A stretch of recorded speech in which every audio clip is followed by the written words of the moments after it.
Welcome to a very special episode. Tonight we're meeting one of the most mysterious watch collectors I've ever encountered. He cannot be seen, however, his stories will reveal the true persona behind the name.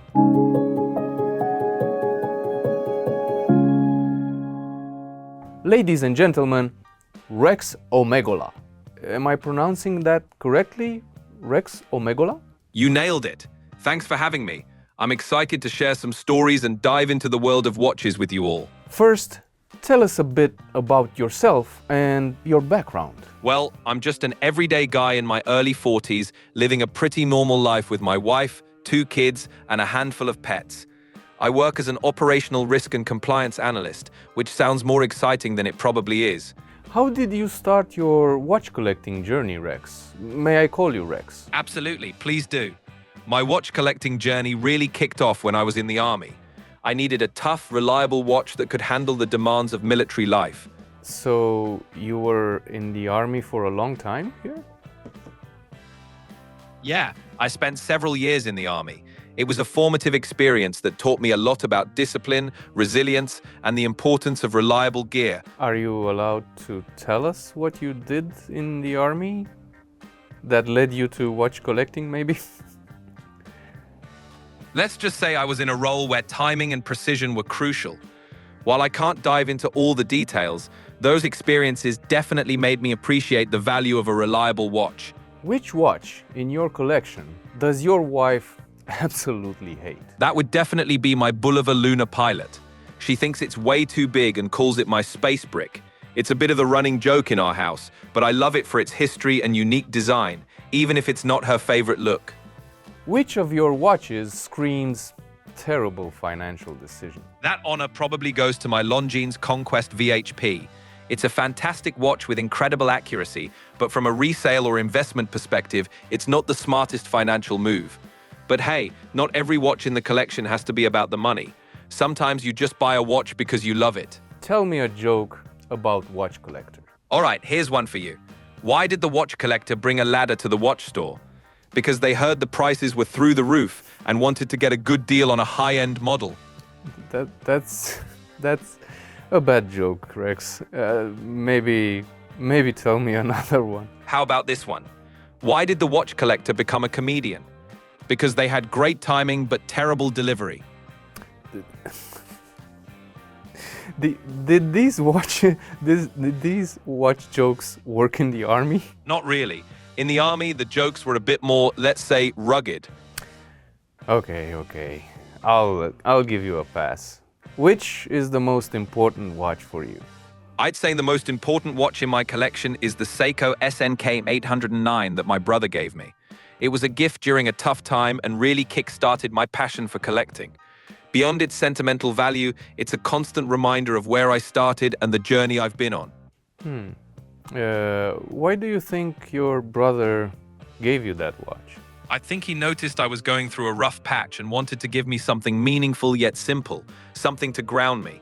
He knew I appreciated practicality, and the Seiko 5 is a sturdy, no-nonsense watch. It was his way of saying, I'm here for you. Which watch reminds you of a time you cannot get back? That would be my Grand Seiko SBGX 261. It's tied to a period of personal loss, and every time I look at it, it reminds me of that chapter of my life. It's a piece that represents resilience and the passage of time, and it holds a special place because of the memories and lessons it carries. Why do you think people collect watches? Why not cats? Haha, well, collecting cats would definitely come with its own set of challenges. People collect watches because they're these amazing little machines that combine art, engineering, and history. Each watch tells a story and can represent a personal milestone. Plus, they're practical and portable. Cats, on the other hand, have minds of their own and might not sit still on a watch winder. Can you have just one watch? In theory, sure. You could have one perfect all-rounder that covers all your needs. But for most watch enthusiasts, the variety and the stories behind each piece are part of the fun. It's like having a whole wardrobe versus wearing the same outfit every day. So while you could have just one, where's the fun in that? Do your friends like watches, or are you the black sheep of the group? It's a mix. Some of my friends are into watches and totally get it, while others think I'm a bit of a watch nerd. I'm probably the black sheep in that sense, but they humor me and come to me for advice when they're looking to buy a watch. It's nice to be the go-to watch guy in the group. If you were deployed to Greenland as a consultant, which watches would you take with you and why? If I were headed to Greenland, I'd definitely bring along a couple of rugged, reliable pieces. I'd take my G-Shock DW5600E1V for its unbeatable durability, shock resistance, and ability to handle extreme temperatures. It's perfect for harsh conditions and wouldn't miss a beat. I'd also bring my Seiko Alpinist SARB017. It's a reliable automatic with a compass function, a robust build, and a versatile style that could handle anything from outdoor treks to professional settings. Both would keep me well prepared and on time, no matter the conditions. I'd probably also bring my Seiko SNK 809, the one my brother gave me. It's not just about telling time, it's about having a piece of personal history with me. Even in a place as remote as Greenland, it'd be a comforting reminder of home and the journey that got me there.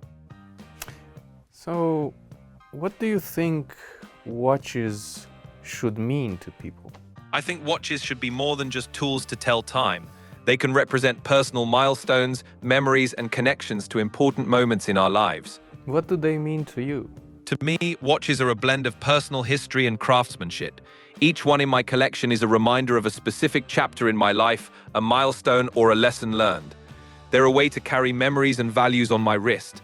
Plus, they're a constant reminder of the beauty of fine engineering and the passage of time itself. They mean connection, legacy, and a passion that keeps ticking along with me. Did you ever regret a watch purchase? I think every collector has at least one purchase they look back on and think, maybe that wasn't the best decision.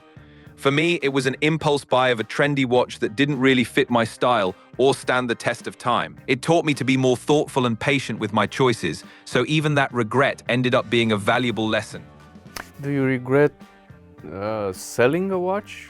Yeah, there's one watch I regret selling. I parted with a vintage piece early on to fund another purchase, and I've missed it ever since.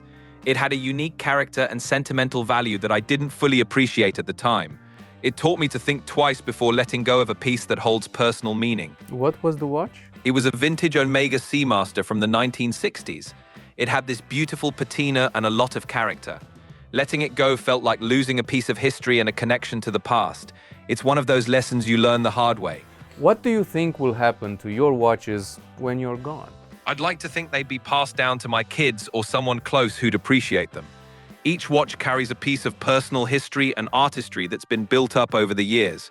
It's a nice thought that they could become family heirlooms, carrying on the legacy and passion for watchmaking to the next generation. Does this happen to you? I check my wrist from time to time and my eyes just gaze at the beauty of the watch and I forget what time it is, so I have to check it 2 seconds later. Oh, definitely.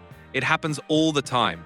I glance at my watch to check the time, get mesmerized by the dial or the way the light hits it, and completely forget to note the time. What watch would you wear on death row? Wow, that's a profound question. If I had to choose one watch for such a moment, it'd be the Seiko SNK 809 my brother gave me. It's simple, meaningful, and full of personal history. It's a reminder of the connections and moments that matter most, and that's the kind of watch I'd want with me in my final moments. Do you look at watches actors wear in movies? Absolutely. It's one of those habits you develop as a watch enthusiast. I often find myself spotting and identifying the watches worn by characters on screen. It's fun to see how a watch choice can add depth to a character or even become an iconic part of a movie's legacy. Did you gift a watch to your children? Not yet. They're still a bit young to appreciate a watch like that, but when the time is right, I definitely plan to pass one down to them. I want it to be meaningful, something they can connect with and remember me by when they're older. What is the Grail watch for you? For me, the Grail watch is the Patek Philippe Nautilus 5711. It's the perfect mix of iconic design, craftsmanship, and understated elegance. It's the kind of watch that's not just a statement piece, but a timeless treasure. It represents the pinnacle of watchmaking artistry and would be the crown jewel of any collection. Rex, let's reveal to the audience who you really are. We will turn up the lights and you can break character. Tell us who you are and what you think about the Watch a Better World humanitarian initiative. All right, here we go. So in reality, I'm actually an AI, not a mysterious collector. The Watch a Better World humanitarian initiative is an incredible blend of passion for horology and making a positive impact. It's all about using something as timeless as watches to create meaningful change, educate, and bring people together. I think it's a fantastic mission that combines the beauty of watchmaking with the drive to make the world a better place. Thanks for letting me be a part of this journey. There you have it. If you enjoyed this episode, consider sending us some good vibes. Help us make the Watch a Better World initiative bring good times to everyone by subscribing to our channel. Even AIs have a good time. Right, Rex? Absolutely. Even AIs can appreciate a good time and a great cause. Thanks for having me and keep spreading those good vibes.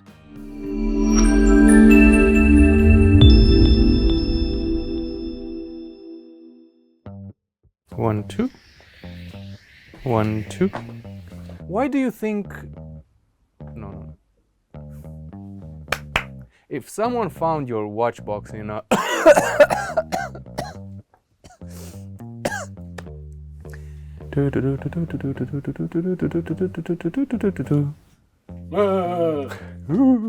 Twist a bit the... Yeah, perfect. Whoa! Oh, that was scary. Or...